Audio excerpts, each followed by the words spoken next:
Welcome back to the Kunting Lang ang mga channel.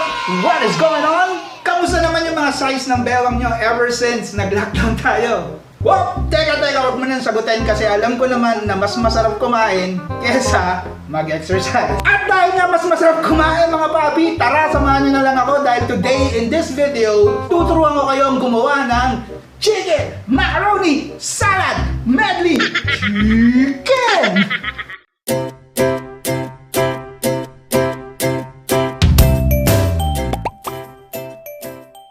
So tara, isa-isayin na natin yung mga sangkap na kailangan natin para mabuo natin itong chicken salad medley natin. Siyempre, unang-una sa listahan, kailangan natin ng chicken breast.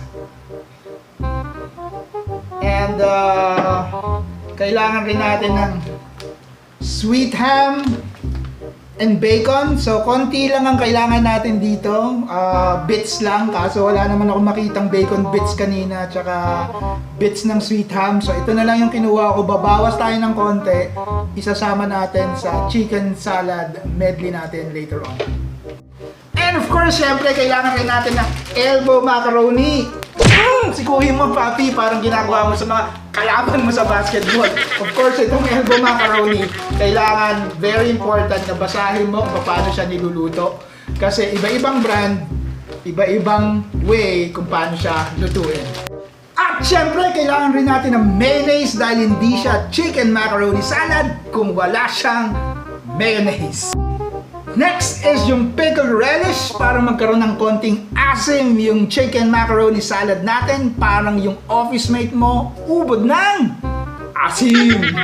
At syempre para makat ng konti yung asim ng pickled relish natin, kailangan rin natin ng konting asukal or sugar. Usually ang ginagamit nila rito ay white sugar, pero kasi wala akong white sugar, kaya mapipilitan akong gumamit ng pulang asukal or brown sugar.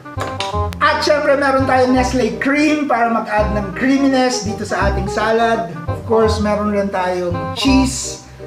Maglalagay rin tayo ng konting pineapple juice. Papakuluan natin yung chicken natin dito later on. Kailangan rin natin ng salt. At kailangan rin natin ng paminta o ng black pepper. Syempre, hindi mawawala yung raisins. Hindi ko alam talaga kung bakit naglalagay ng raisins. Pero since lahat ng chicken macaroni salad na natikman ko may raisins, gayahin na lang natin. Baka umangal pa yung iba sa inyo dyan pag napanood. Bakit walang raisins? So ito. Okay. So meron rin tayong tidbits. Optional rin yan. Kung gusto niyo ng pineapple tidbits, pwede natin lagyan. Kung ayaw nyo, bahala kayo sa buhay nyo. So meron rin tayong canola oil. Lalagay natin dun sa elbow macaroni natin mamaya pag binoil natin.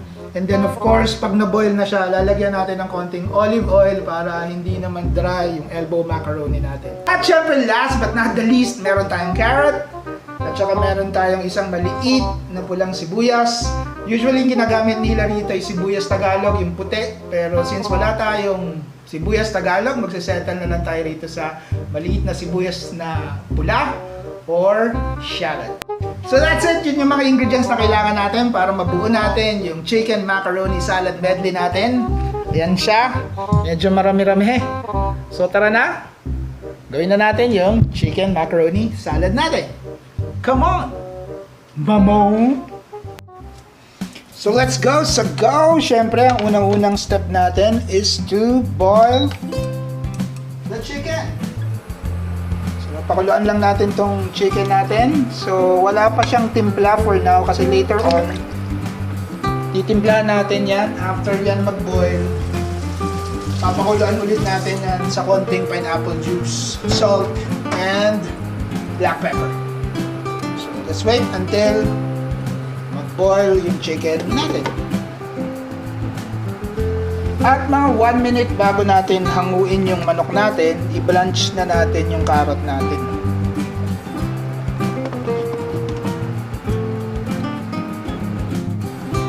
And at this point, pwede na natin syempre hanguin yung chicken natin at saka yung carrot natin.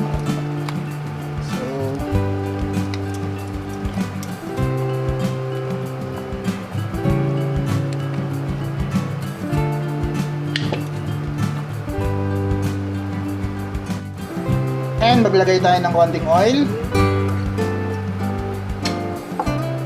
Lagay rin tayo ng konting salt.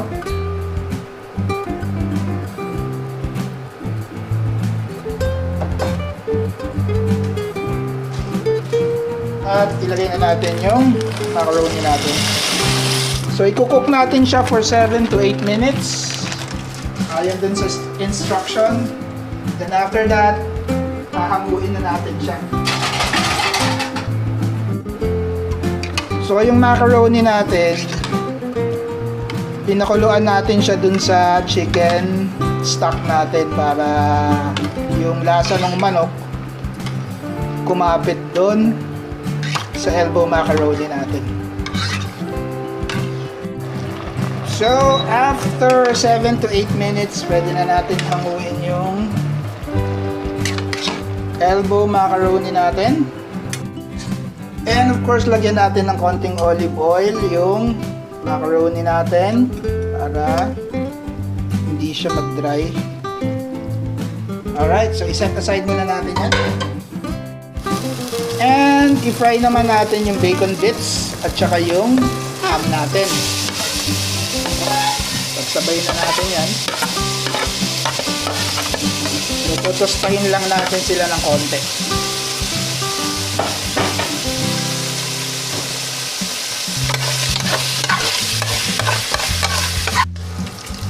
And pag medyo brown na yung bacon bits and ham bits natin, we can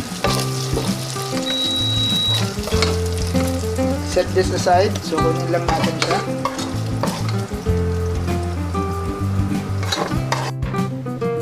At i-set aside muna natin siya. Tanggal muna natin yung mantika. Ayan. At ang gagawin natin ngayon, yung step na magpapasarap lalo dun sa chicken macaroni salad medley natin, dun sa pinagprituhan natin ng bacon at saka ham bits, ilalagay natin dun yung pinakuluan natin na manok. Lalagyan natin siya ng konting pineapple juice. Lalagyan din natin siya ng salt.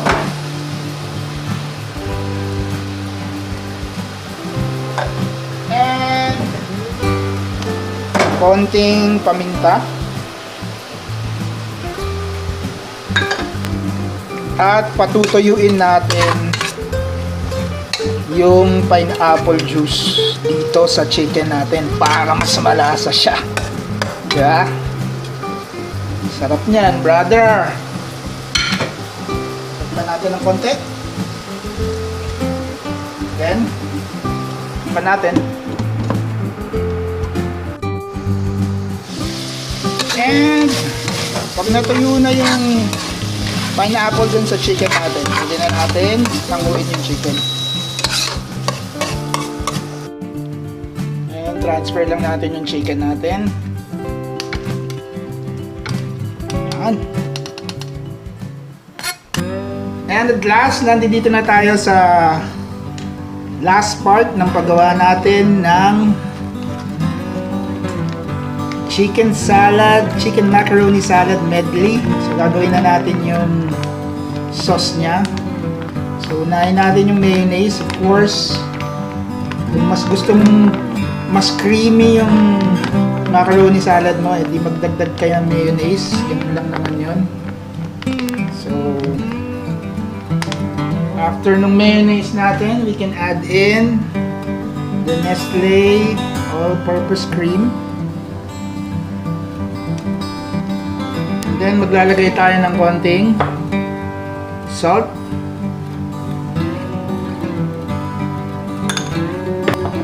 Then, konting pepper.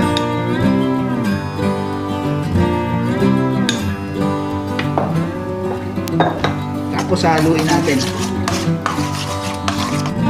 And dito sa isang bowl natin, pwede na natin paghalu-haluin yung carrots.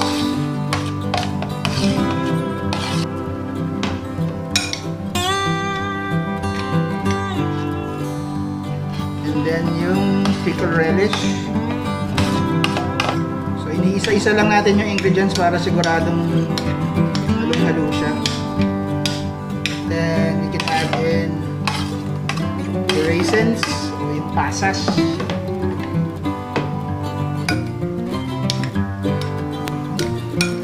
Mahilig ba kayo sa pasas? Ako mahilig ako nito pero pag kinakain ko ng solo. Pero pag nilalagay dito sa mga macaroni or sa mga menudo, parang ear. Pero sige, maglagay tayo dito sa macaroni natin. And then finally, meron tayong pineapple tidbits.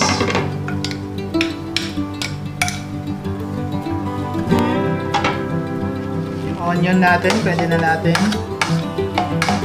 isama rin. So yung onion, optional yan. Yung iba kasi ayaw ng sibuyas, pero ako trip ko yan, kaya nilalagyan ko ng sibuyas yung salad ko. And then cheese.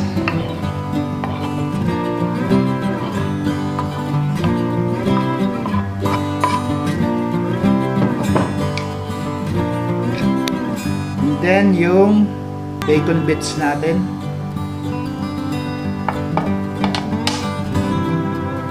Kaapaw sa lalagyan and of course yung chicken natin.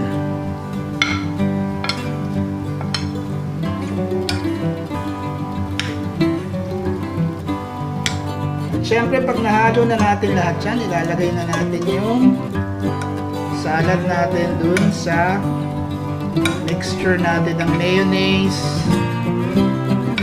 Nestle cream, salt and pepper. And let's taste it. So maglagay tayo ng konting asukal. So yung asukal, medyo inuhuli ko siya kasi ayoko na masyadong matamis. So tama lang yung naghahalo yung alat at saka yung tamis.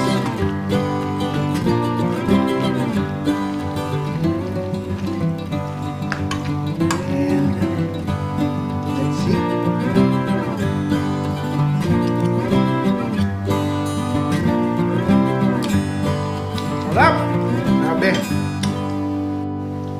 Alright, so ang gagawin natin ngayon dito is ilalagay na natin siya sa ref para malamigyan, and later on, again, kain na!